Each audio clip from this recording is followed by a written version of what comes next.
இந்த வருஷம் திருக்கார்த்திகை டிசம்பர் 3ஆம் தேதி வருது. இந்த நாள் வீட்டில் குறைஞ்சது 27 விளக்குகள் குறையாமல் ஏற்றுறது ரொம்பவுமே நல்லது. 27க்கு மேலே எத்தனை வேணாலும் ஏற்றிக்கலாம்.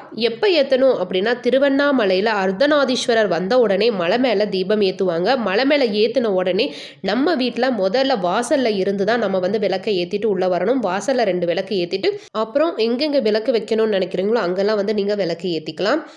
பழைய விளக்கெல்லாம் நீங்கள் சுத்தம் பண்ணி எடுத்து வச்சுக்கோங்க. அதில் ஏதாவது உடஞ்சிருந்தது அப்படின்னா அதை நீங்கள் ரிமூவ் பண்ணிடுங்க. அப்புறம் வருஷம் 3, 5 அப்படின்னு சொல்லிட்டு புது விளக்கு கண்டிப்பாக வாங்கணும்.